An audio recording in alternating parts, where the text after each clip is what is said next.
Hello students, हम लोग देख रहे हैं centre of mass of a rigid body. ठीक है, तो हमने इसमें क्या किया था पिछले वीडियो में, जो सेंटर ऑफ मास की पोजीशन है, पहले हमने 3 पार्टिकल सिस्टम के लिए लेकर चली और ये लेकर के चला हमने कि वो 2D में है, 2 डायमेंशन में, तो उसके 2 कोऑर्डिनेट्स हैं। तो जो सेंटर ऑफ मास के भी 2 ही कोऑर्डिनेट निकलेंगे, एक्स और वाई।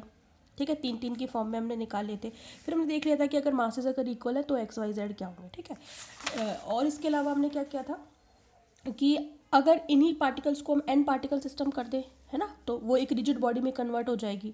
और साथ के साथ हम ये कर दें कि उसके जो कोऑर्डिनेट्स हैं ना वो 3 3 है। पहले 2 2 थे, अब हमने क्या कर दिए, 3 कोऑर्डिनेट है उसके। समझ में आ गई बात आपको? इससे क्या होगा, देखो एन पार्टिकल, एक मिनट, हाँ सॉरी, ये वाला पेज नहीं आएगा इसमें, बीच में ये गलती से आ गया।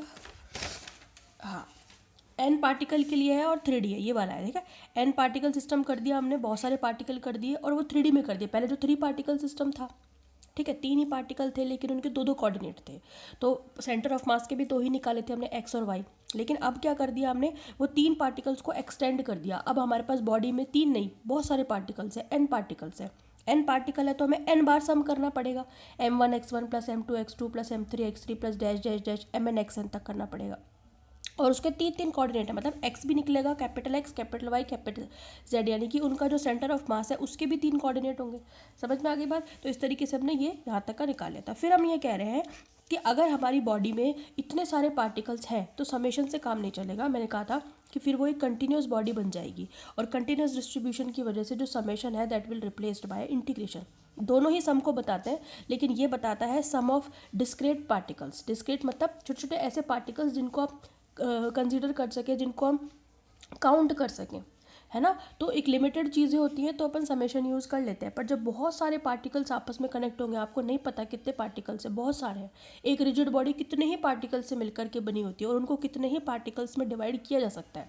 तो वहाँ पर हम एक ऐसे कंटिन्यूस डिस्ट्रीब्यूशन के लिए समेशन को किससे रिप्लेस कर देते हैं, इंटीग्रेशन से। समझ में आ गई बात आपको? ठीक है, तो हम क्या लिखेंगे, if we treat the body, we treat this body as a continuous distribution of mass, continuous distribution of mass, तो हम क्या करते हैं, उस बॉडी को हम छोटे छोटे मासेस में डिवाइड करते हैं। ठीक है, then we subdivide the body into many small elements of mass, या n मान लो, into small elements of mass।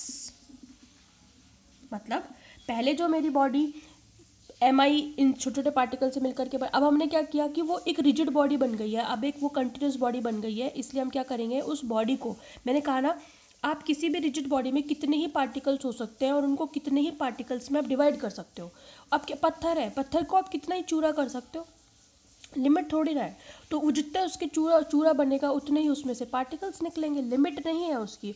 तो हमने क्या किया, एक पत्थर है उसको हमने सब डिवाइड कर लिया है उसके छोटे छोटे पार्टिकल्स में। ठीक है, कितने पार्टिकल, एन स्मॉल एलिमेंट्स हमने ले लिए। समझ में आ गए? लेट, वो क्या है, delta m1, delta m2 dash dash dash delta mn। समझ में आ गई? ये हमने मान लिए कि वो छोटे छोटे एन स्मॉल एलिमेंट मास कौन कौन से हैं, डेल्टा m1, डेल्टा m2 और डेल्टा mn। समझ में आ गई? इनके बीच में लेट आ delta mi small mass, delta mi small mass element is located, मतलब रखा हुआ है या placed, is located in the rigid body at किस पोजीशन पे, xi, yi और zi। मतलब कहने का मेरा ये है कि जैसे हमने यहाँ पर लिया था कि mi कोई एक पार्टिकल है, ith पार्टिकल है, ठीक है, वो कहाँ रखा हुआ है, एक्स आई पोजिशन पर, उसका हमने समेशन कर दिया तो सबके लिए आ गया था। अब आई बराबर 1 से n के लिए आप खोलोगे तो क्या मिलेगा, m1x1 plus m2x2 plus m3x3 plus mn सारे मिलेंगे। तो उन सारे पार्टिकल्स को रिप्रेजेंट कौन कर रहा है, एक आयत पार्टिकल कर रहा है, एम आई पार्टिकल, जिसकी पोजीशन कितनी है, एक्स आई, कैपिटल एक्स के लिए एक्स आई है, कैपिटल वाई के लिए वाई आई है ना, और कैपिटल जेड के लिए जेड आई है।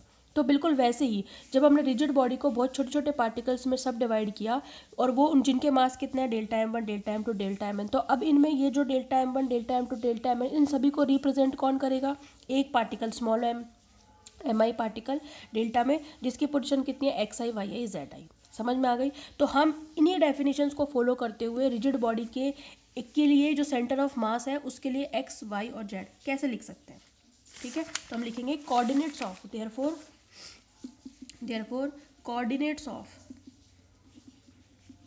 Centre of mass of rigid body, वो कितना होगा, कैपिटल एक्स कितना निकल कर के आएगा बता सकते हो आप, समेशन, देखो समेशन, बस इस एम आई की जगह पर डेल्टा एम आई रखना है, इतना सा फर्क है। जब हम नॉर्मली एन पार्टिकल सिस्टम की बात कर रहे थे, लेकिन वो बॉडी कैसी थी, डिस्क्रेट बॉडी थी, तब तो हमने सिंपल एम आई लिखा था, सबका वो कर दिया था सम। लेकिन अब हमारी बॉडी कन्वर्ट हो गई है किसमें, रिजिड बॉडी में कन्वर्ट हो गई है ना, एक कंटिन्यूस डिस्ट्रीब्यूशन है, एक रिजिड बॉडी है, इसलिए हमने क्या किया है, उसको छोटे छोटे पार्टिकल्स में सब डिवाइड किया है। कितना मासेज है उनका, delta M one, delta M two, इस तरीके से उन सभी का रिप्रेजेंटेशन कौन कर रहा है, डेल्टा एम आई, जिसकी पोजिशन कितनी है, इतनी है, ठीक है। तो यहाँ पे बस आपको डेल्टा लगाना है, यहाँ यहाँ और यहाँ, तो आपके पास समेशन क्या आ जाएगा, डेल्टा एम आई एक्स आई है ना, अपॉन समेशन डेल्टा एम आई, है ना।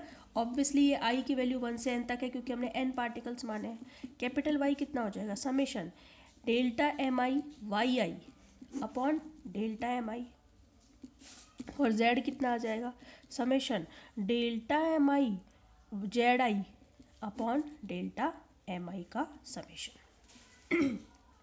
समझ में आ गई बात आपको।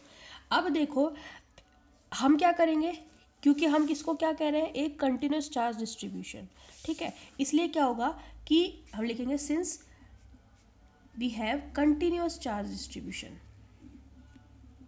We have continuous charge distribution, continuous charge distribution है, इसलिए क्या होगा, डेल्टा जो है that will replace by D, मतलब जो डेल्टा एम है उसको डी एम से रिप्लेस करेंगे। डेल्टा किसको बता रहा है, स्मॉल चेंज को बता रहा है, और जो डी एम है डिफरेंशिएशन, वो भी किसको बताता है, स्मॉल चेंज को। हमने डिफरेंशिएशन पढ़े हुए हैं ना, डिफरेंशिएशन क्या होता है, किसी भी क्वांटिटी में स्मॉल चेंज, ठीक है। तो जो डेल्टा एम है वो किससे रिप्लेस हो जाएगा, डी एम से, और जो समेशन है वो किससे रिप्लेस हो जाएगा, इंटीग्रेशन से, ठीक है। और क्या करेंगे यहाँ पर, जो डेल्टा एम आई है ना समेशन का, उसको हम लिख सकते हैं डी एम, समझ में आ गया, डी एम का इंटीग्रेशन, ये ध्यान रखना आप, समझ में आ गई बात आपको। और इसको हम क्या लिखेंगे, कैपिटल एम, टोटल मास, है ना, होल मास ऑफ बॉडी। तो देखो कैपिटल एक्स कितना हो जाएगा, देखो डेल्टा एम की जगह पर क्या लिखना है, डी एम, तो आपके पास समेशन की जगह पर इंटीग्रेशन, तो इंटीग्रेशन ऑफ क्या हो जाएगा आपका, इंटीग्रेशन ऑफ आपका हो जाएगा एक्स आई और साथ में डी एम, और नीचे कितना हो जाएगा, कैपिटल 1 अपॉन कैपिटल एम, इसकी जगह पर आपको क्या रखना है, डेल्टा की जगह डी रखना है, समेशन की जगह इंटीग्रेशन रखना है, और डीएम की जगह कैपिटल। डीएम का मतलब क्या भाई, डीएम के इंटीग्रेशन का क्या मतलब हो गया, छोटे छोटे जो डीएम है उन सभी का टोटल, तो मिलकर के कैपिटल एम ही तो बनाएंगे। डीएम का क्या मतलब है भाई, डीएम क्या है, स्मॉल पार्टिकल्स हैं छोटे छोटे, उन सभी के मास है, उन सभी का सम ही तो कर रहे हैं अपन इंटीग्रेशन से, तो कैपिटल एम ही तो बनेगा। जैसे हम समेशन एम आई की जगह पर कैपिटल एम लिख रहे थे, बिल्कुल वही तो चीज़ है यहाँ पर भी, कि छोटे छोटे सारे स्मॉल पार्टिकल्स के मासेस को अगर हम जोड़ देंगे तो होल बॉडी का मास मिल जाएगा अपन को, वही तो कर रहे हैं अपन, ठीक है। तो नीचे कितना आ जाएगा आपका 1 अपॉन कैप एम, ठीक है। कैपिटल वाई कितना आ जाएगा आपका, इंटीग्रेशन ऑफ वाई आई, है ना ये, और साथ में क्या आ जाएगा, डीएम पहले लिख दो, ठीक है, बस इंटीग्रेशन में ऐसे बाद में लिखते हैं इसीलिए लिखा है। Z is equal to integration of क्या आ जाएगा आपका, जेड आई, और साथ में क्या आ जाएगा, डीएम, और नीचे क्या आ जाएगा, कैपिटल एम। समझ में आ गई बात आपको, ठीक है। इस तरीके से अपनी चीज़ें चलती है। अब आप चाहो तो ये X I Y I Z I की जगह सिंपली एक्स वाई जेड भी लिख सकते हो, कोई दिक्कत वाली बात नहीं है अपनी, समझ में आ गई आपको बात? ठीक है, तो इस तरीके से हमने क्या निकाल लिया, पोजीशन ऑफ सेंटर ऑफ मास, ये एक्स वाई और जेड। तो कोऑर्डिनेट क्या होगा, ये और ये हो गई, किसके, सेंटर ऑफ मास किसका, रिजिड बॉडी का। बात समझ में आ गई? तो हम वेक्टर रिप्रेजेंटेशन कैसे लिख सकते हैं, हमें पता है कि R vector, since R vector जो होता है या कैपिटल आर वेक्टर जो होता है वो एक्स आई कैप प्लस वाई जे कैप प्लस जेड के कैप होता है, ये तो पढ़ा हुआ है ना हमने, किसी भी वेक्टर को ऐसे दिखाते हैं। तो हम लिखेंगे therefore vector representation, vector representation of position of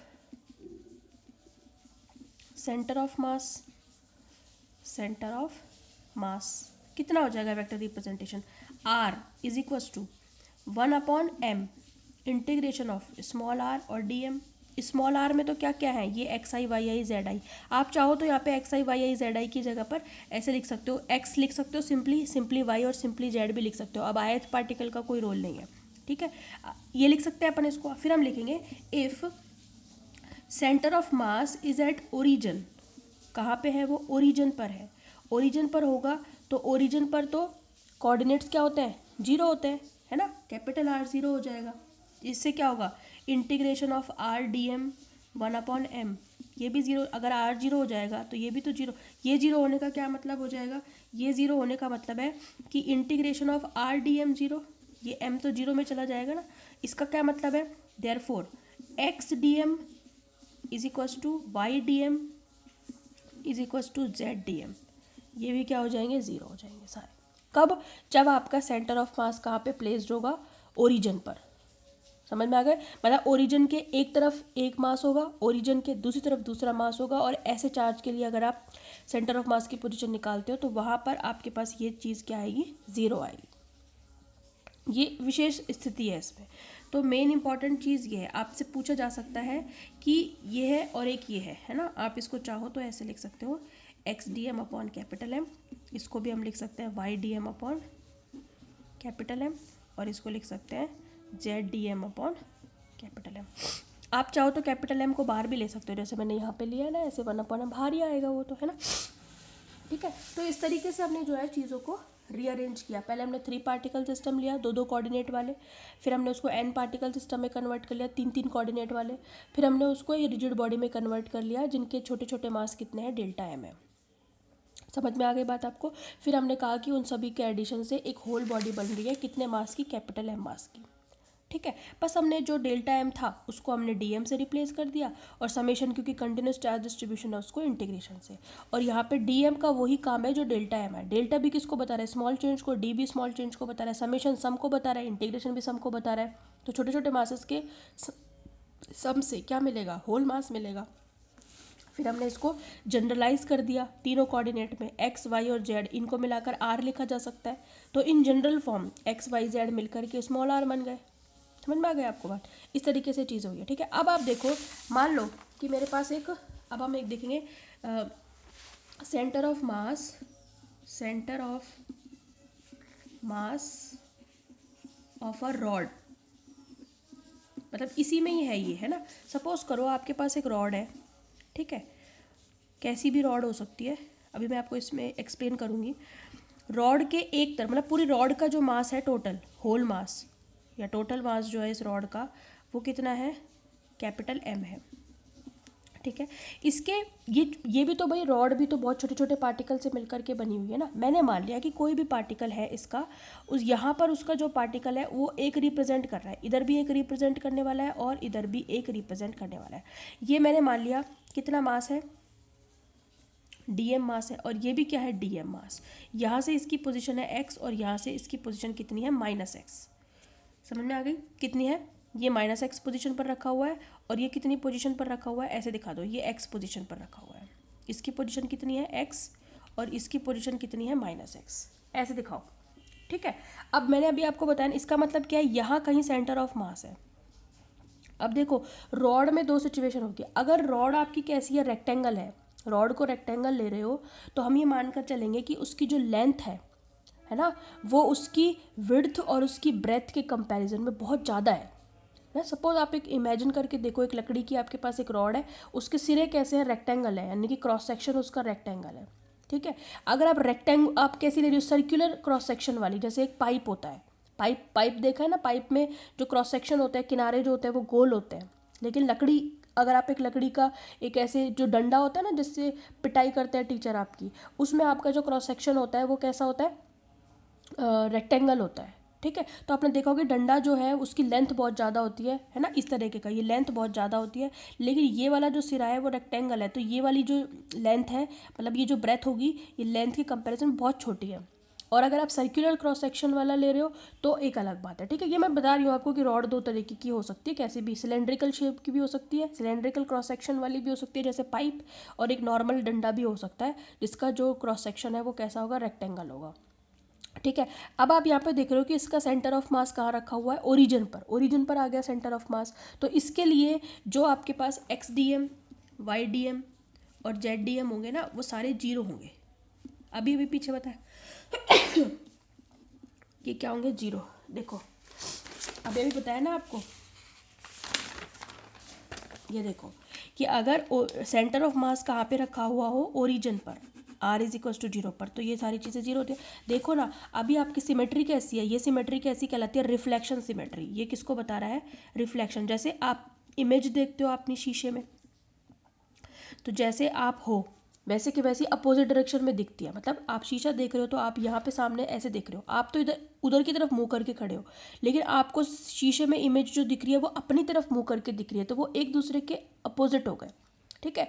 या फिर आप कैसे कह सकते हो, एक मिरर सिमेट्री है ना, या तो रिफ्लेक्शन सिमेट्री। रिफ्लेक्शन से मतलब है इस चीज़ का रिफ्लेक्शन इधर पड़ रहा है, इसका रिफ्लेक्शन जस्ट, मतलब ये दोनों एक दूसरे की इमेज देख रहे हैं, इसलिए इसको बोलते हैं रिफ्लेक्शन सिमेट्री, जिसके एक तरफ मास होता है, एक मास, उसी का इमेज जो है वो दूसरी तरफ दिख रहा है। तो इस तरीके की रिफ्लेक्शन सिमेट्री में सेंटर ऑफ मास कहाँ होगा, ओरिजिन पर, और उसके लिए ये जो चीज़ें हैं वो क्या होगी, ज़ीरो होगी। समझ में आ गई बात आपको, ठीक है। इसको अपन थोड़ा बहुत लिख लेंगे इन अवर नेक्स्ट वीडियो, और उसके बाद इस पर क्वेश्चन करेंगे न्यूमेरिकल। तो आप इसको पूरे टॉपिक को ढंग से अच्छे तरीके से पूरा पढ़ लेना, कोई दिक्कत है तो कमेंट कर देना, मैं उसको न्यूमेरिकल शुरू करने से पहले समझा दूंगी, ठीक है। पूरे को शुरू से लास्ट तक पूरा पढ़ लेना, फिर इस पर क्वेश्चन तभी हो पाएंगे, ठीक है। Thank you.